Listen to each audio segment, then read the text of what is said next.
Hey, young world, we are back here once again on Crate Diggers. My name is Verbz, and I'm here with Steez. And we have another hot single for you today. Yes, sir. Like it's tender. All right. So, our 12-inch single of the day. If you didn't catch our last episode, it's a Gray Boy episode that we referred back to this one. We picked this one for this one. That's right. For this one and this one. And we've got Little Brother today. The song is I'm Lovin' It or Lovin' It. And, we'll get into that one on this here episode of Crate Diggers React. Let's get into it.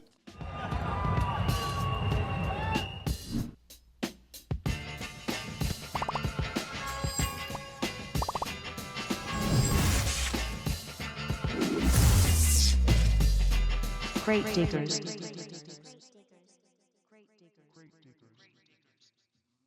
Break it out. All right, we got the record here from 2005. Actually, here, let's give you the view. Let's give you the single view. Little vinyl check. Vinyl check. Vinyl check.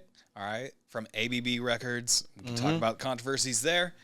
Other side right there, got the Little Brother sticker on it. But yeah, pretty simple little packaging here. Let's pull out the vinyl. And what's on both sides there? What's on both sides? All right, so look how nicely that lines up. Love it. Cool. So we've got Little Brother, Lovin' It, featuring Joe Scudda. We got a radio edition, a main edition, and instrumental, of course. This is a single from the Minstrel Show. And this will be produced by Ninth Wonder, of course. Shout out to Ninth Wonder. Yes, sir. North Carolina legends. And then the other side, it's got Hold On, parentheses, Telling Me, another radio main instrumental. And it's coming from 2005's Minstrel Show. So I picked this up probably, I'd imagine, at 360 vinyl back in probably 2005 when it came out. Yeah. In 2005, we went to their... I actually ended up being the photographer for an in-store event there at 360 Vinyl, RIP, right. One of our all-time favorite record stores. Love it. Here in Portland, Oregon. And during that time, they did an event where they pulled up with the whole van decked out, and the van had all of the iconography from the Minstrel Show record. That's right. And then... official tour. They did an in-store there, and then they did a show over Bodies Pan, and I got to go, both those things. I remember sneaking the homie K-Rocks in the back door. Shout out Kevin. Right. Yeah, it's crazy. But yeah, it was a really cool time early on in my journey. I guess that's 20 years ago, which is crazy.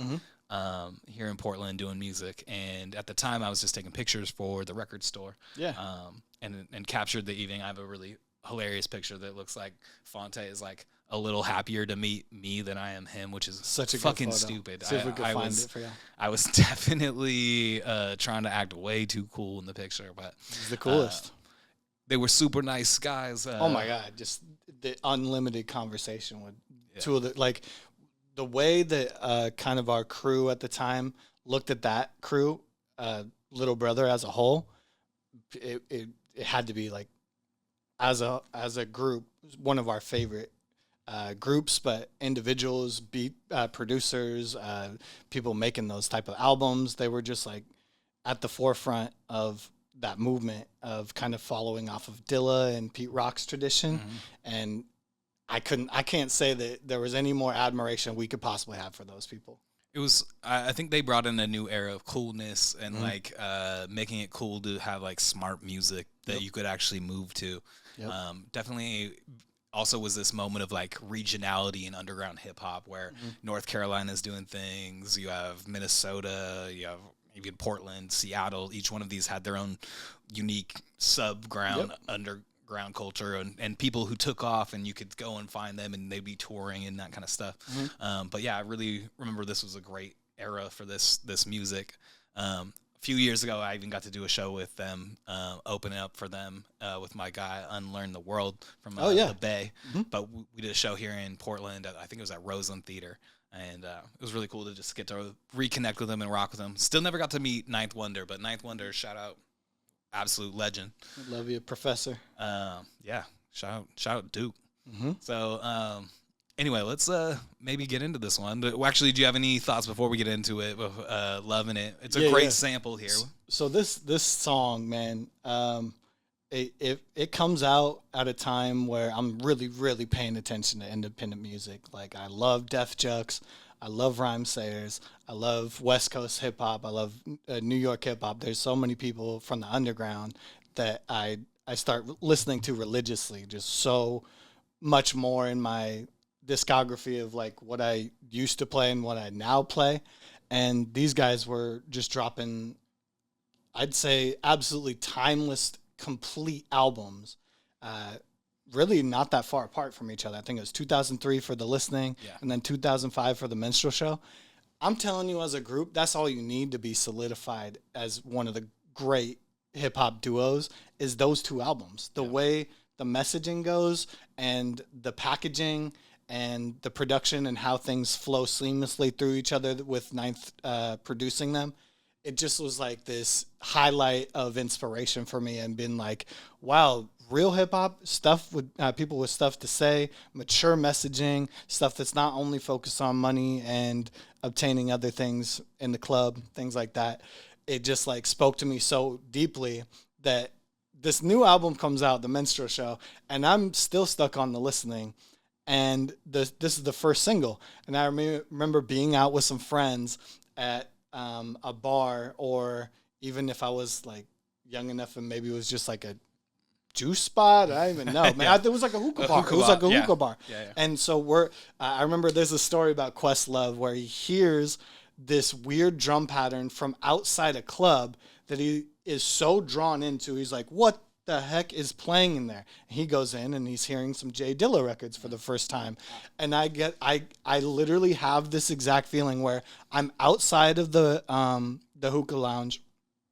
I'm with my friend Ep, and we're outside, and some song comes on and you can hear the "How Can It Be?" And I was like, oh my God, what is the sample playing? He runs into the venue, and I'm like, loved some little brother. I'm not even aware of what's being played. I have not heard or known that there's a new Little Brother single that's dropped. And we go in, and over a perfect sound system, like as a kid, when you hear something on a perfect sound system, it's so different. And they start playing Lovin' It, and the beat drops, and the show me that whole melody that we'll get into, it plays, and I'm just sitting there with like my hands in the pockets, just like head nod. And it was honestly one of the coolest underground experiences I've ever had with a song, because I wasn't hearing it at home or on some headphones. I was hearing it at a club for the first time, and then seeing like 10 of my friends like go crazy. Yeah. And it's in a hookah setting where everyone is normally just kind of around a lounge, and there's like 20 people up by the DJ set, and they're all head nod, hands up, doing the lyrics, going crazy. And I'm like, this is just an underground song being played over a big sound system. But that changed the way I view this band and this group as a whole. It just threw it in this upper tier of like, they can do that. They can create that type of energy without you even being inside the damn club. Hear it, and you have to go in and listen to it. This song right here, I think, is one of the best underground singles. I love the song. It's got a great sample. It uses a stylistic song on it. Yep. I love some stylistics. That falsetto is fantastic. Perfect. The other side, Hold On, has a great sample from Jermaine Jackson. So we got some crate digging stuff to do here. I haven't heard this in so long, so we'll have to see how this feels again to get into this. So yeah, let's headphone up. Let's run it. And run this one for Crate Diggers React. Shout out to Stylistics. Incredible sample for this. It's like you didn't have to do too much. You know? So, yeah, absolutely. And this is the main version here. We won't play the radio version. Let's get the full brunt of what they want to say. We're back here once again on Crate Diggers. Let's go. And they sure has something to say. Let's get the full thing. Yeah, you got to hear that intro, that sample. Ba-da-da-da-da. Pull up the lyrics. But down, it's here in front of me. I got the number down right here. I'm looking at it. I couldn't believe she was doing me like I want to know what they're like talking about. That's something I wasn't focused on when this came out. The pump on that. They always did such a great job with like the intermission stuff. Yep. Yeah, their personalities are every record. I mean, Fonte is one of the funniest and smartest guys we've ever had. All his charisma and everything he can sing. Promoters pull their purses out. So it's just about being dope initially. Personnel. These guys always talk about leaving. Yeah. Always talk about breaking up. They've always been reflective of their own character, right? Because they're so in the future, past Tribe and Outkast, and they've already seen what happens to groups. You should have respected Granite. He's just rhyming about how dope he is. Realistically. Can't stop, won't stop. Y'all ain't ready for damage. You need extra planning. You in the game, but you offsides and got an extra mana. It's just like flexing lyrics the whole time. It's such a cool flow that he's playing with, too. He's calling you boring, calling himself dope.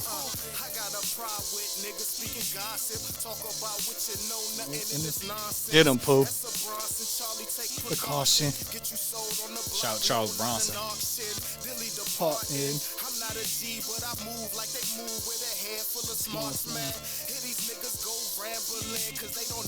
The business. I've always loved this line right here.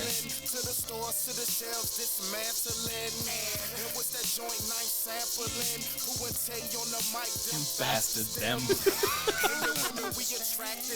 It's like a Q-tip fife line. Hey. Look how perfect that goes into a hook. It sounds like that perfect, like, Fruity Loops era beat. Won't stop. This dude did everything in FL Studio. If you know, you know. Yeah. That's crazy. Joe. Scudder.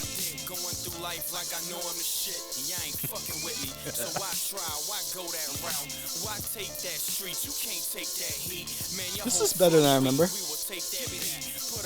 He always was getting by on swag.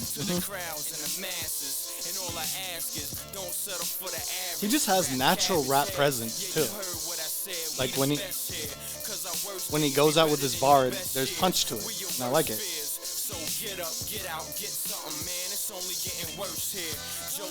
Little brother. Definitely helps that his name rhymes with Little Brother. So good.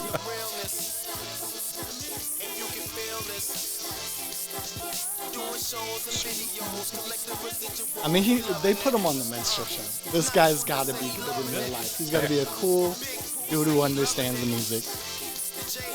I've always thought. Shout out Justice League. I always thought that Joe's got to fit their style perfectly. Yeah, he's a good like Jerobi.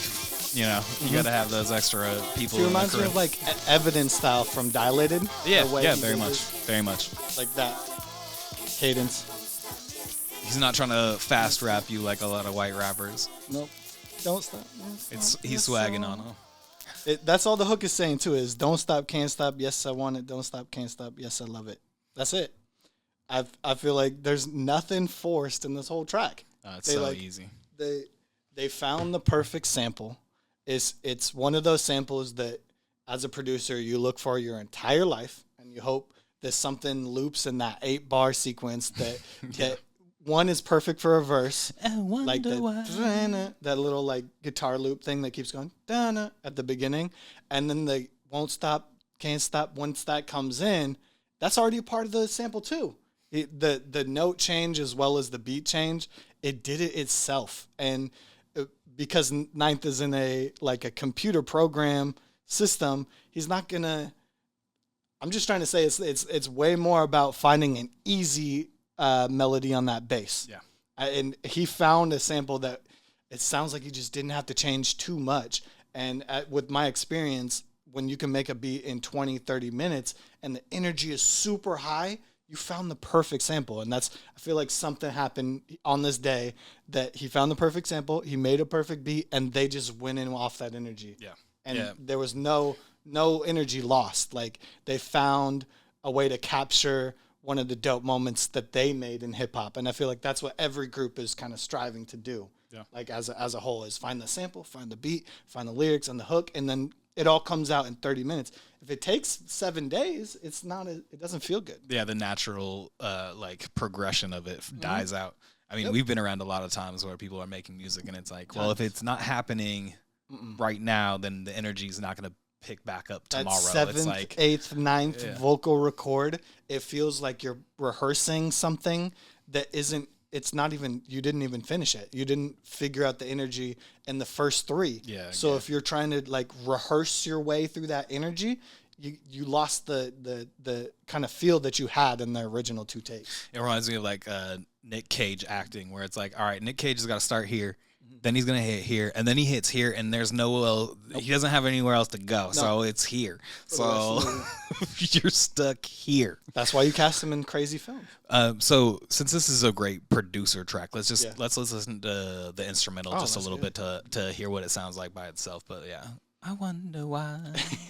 And then the whole time you go, oh yeah, this is on FL Studio probably 4. Yeah, I mean, it was definitely 2003. This beat gets made 2004. Questlove could not fathom how people would mix the record on that program and send it out. So he stopped considering these people producing. That's crazy. Yeah. Oh my God. I mean, it's already a full song by itself. Yep. Because that vocal sample is so easy. It fills the space. And then once it gets into the hi-hats and the guitar right here, like the verse, it lends itself so much right there. Piano. Yeah. That's a great, I mean, I don't know. You get lucky sometimes and you just find how it loops just flawlessly. It's kind of got those Home Was Where the Hate Is hi-hats with Common and Kanye. Real pushy. Real pumpy too. Mm-hmm. There's so much soul when you have that much kind of. It's a locked in groove, very locked in. All right, it's not spacious. I like it. There's something that lends to a feeling of like you gotta attack that beat. There's not enough room to chill on it. So we got side 2. Actually, let's just chat for a second. I got to go to North Carolina for the first time this last summer. Yep. And I was driving through, and I got to stay in Raleigh. And so I was like, all right, well, if I'm in Raleigh, I drove through Lumberton, which is actually the town I think Fonte is originally from. But I went to Raleigh and actually went to Durham too and saw the Duke campus, but drove around Raleigh listening to Little Brother, and I gotta say, nothing feels better than summertime driving in Raleigh listening to Little Brother. Like that's exactly what you should be playing while you're driving around in North Carolina. Oh yeah. Anyway, this is the next track here is called Hold On. And yeah, this one is a Jermaine Jackson sample, one most gangster of the Jacksons, if you hear it right. Let's see. You want to? I gotta hear this again. I can't remember where we're at with this one. All right. As soon as it comes on, I will. Oh, it's true reaction time. Crate Diggers React, song 2. Let's go.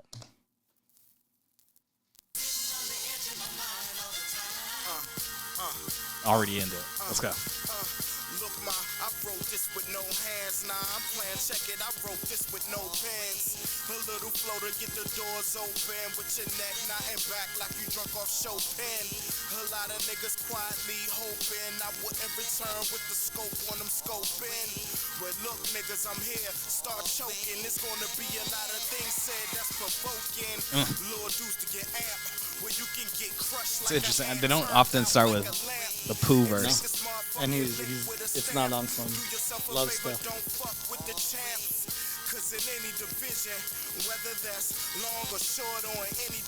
But you can hear all these chops in here. It'll be fun to listen to the instrumental here. It really thinned everything out in the sample, so you can listen to bars. It feels like it's not coming in. Mm-hmm. Look, nigga, get a close up.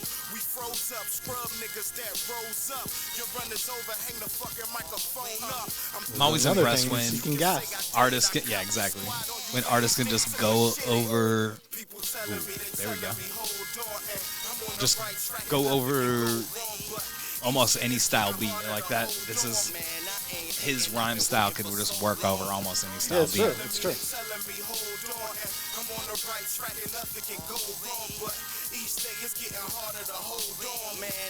Ooh, we gonna get introspection from Fonte? Yeah, well, No, braggadocious.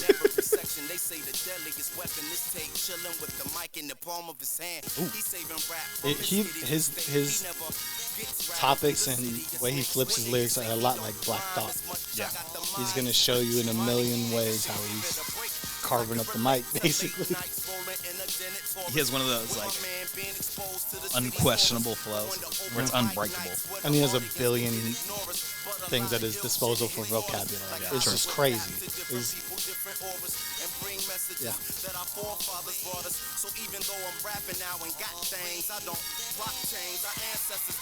He's always humbling you with the verse.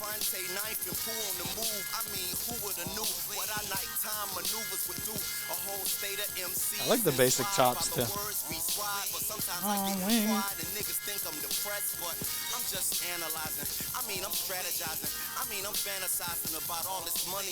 Ooh, that's a bar.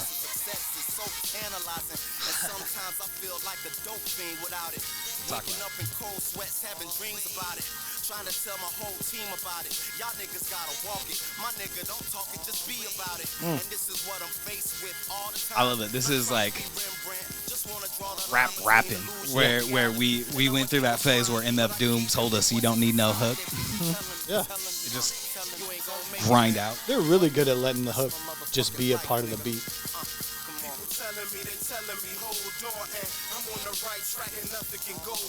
Okay, I guess we got hooked. Yeah. I like it.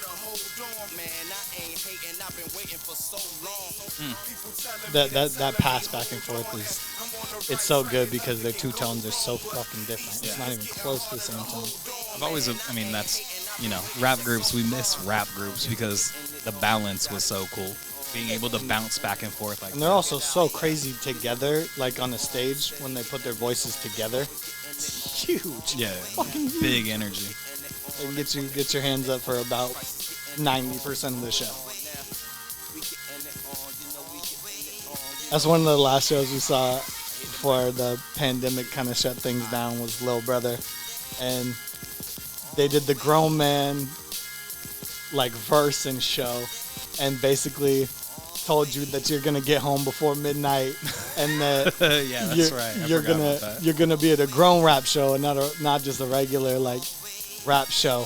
And he was it was the funniest like ad-libbing I've ever heard on a set. It was Fonte telling you you're gonna get home early, you're gonna get the sleep that you need, they're gonna be tired by the time it's 1 a.m. so they gotta be home by 12.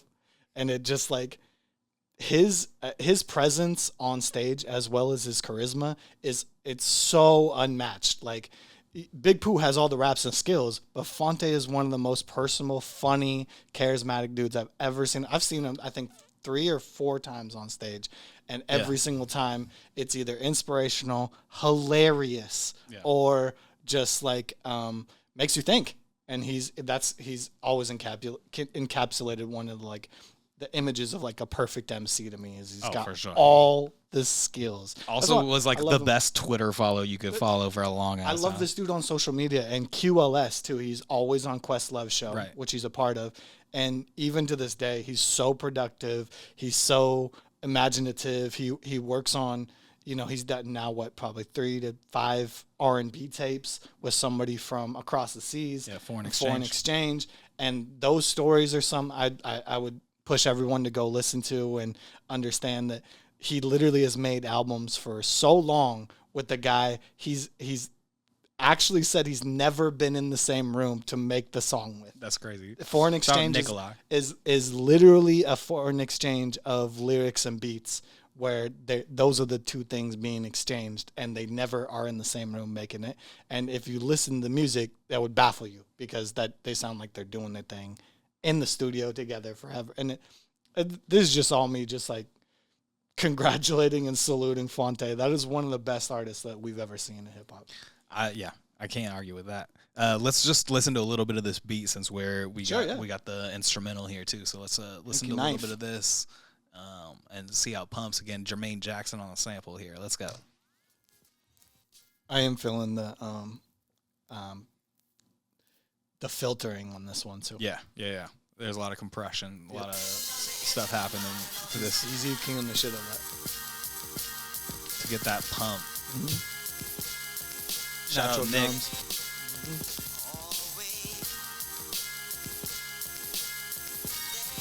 Yeah.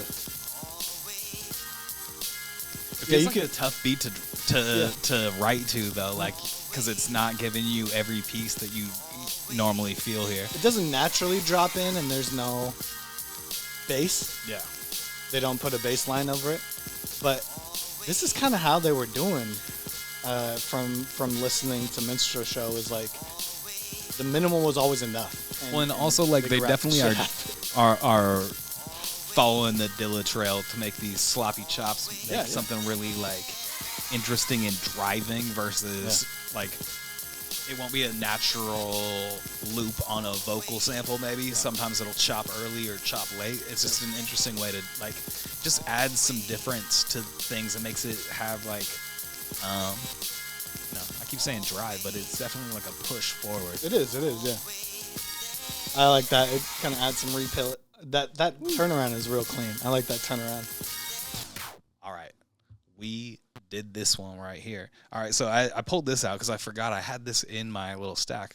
This is a little card I got from Raleigh, North Carolina. Yeah. And I went to this record store called the Record Crate and went up in there. It was super cool. I like every time I go to a different city, I go hit the record stores. We'll see if I can put some videos out showing you all the record stores I hit. But this one I hit, and I walk in there. The guy's super cool. We start talking about doing music and stuff.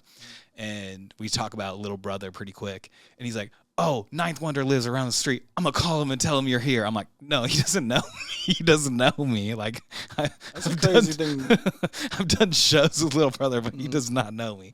And so, anyway, it was pretty fucking funny because I had to prevent him from reaching out to Ninth to try to have him come down to the record store. But a college professor. Shout out Record Crate in North Carolina. I think there's two different stores. I think there's one in Wake Forest too.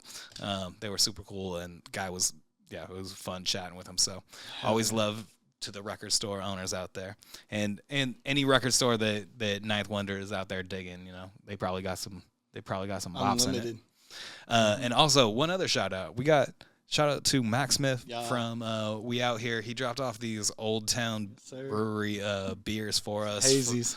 From downstairs here at Old Town Pizza in Chinatown here in Portland, Oregon. So don't let them tell you can't come down here. It's okay. Man, I love being able to come back and play some Little Brother. Like, this is an energy that I love in hip-hop. We don't have enough things that feel like this anymore. Nah, they packaged it like artists. And the other thing that they always did was, like, they cared about an album and an album structure, and so like things had connective tissue between the songs. No wonder it was so hard to like agree. Yeah, for sure. That's crazy. There's so much going on with it, and I'm just a huge fan of Little Brother. Will be forever. Let's talk about bopability. Let's talk about Lovin It. What does it feel to you now? Lovin It is high on the scale still. Like I said, even listening to it now, it still has that exact same magic to me where. Sample meets sample flip meets two incredibly inspired MCs when they obviously heard it. Sounds like they made the song in a single day, and everything is captured like perfectly. The energy is all there, and when you play it back, it brings that energy every time. And it's also a short song. Yeah. That's why it's such a like classic to me. Is like you get those 3 minutes, but I'd run it back already. It's that there's so much about it. The replay value is super insane. High. Yeah, for sure. Hold On, I would say there's a little bit less, but I think when you like you should do with Little Brother albums, when you run it through an entire, you got to play the entire thing in order. That probably fits the part of the narrative that they were getting to. But as far as flexing, putting out dope beats, putting out dope raps, and showcasing your personality, Lovin It is up there. It's just up there. I don't know how to. I'm not gonna give it a number, but we don't do numbers around here. We just talk about it. Man, bopability is super high for me. I definitely could still play this for any type of like hip hop ass crowd. I love being able to play some Little Brother for a crowd that just because there's a certain crew of people who always react and they know it. Heads know it and love it, and they're loving it. They're loving it. So we got to pick the next record for the next episode. We gotta make a choice here. Steez, I'm gonna leave this one on you. Let's pick a number 1 through, let's say, 8. Let's go 2. 2. We don't usually go low. We don't go low. Ooh. All right, next episode, we're gonna go into the origin of the phrase "goat." That's right. LL Cool J doing it well. It's my shit. Next time on Crate Diggers React, we'll get it. Let's go. Peace.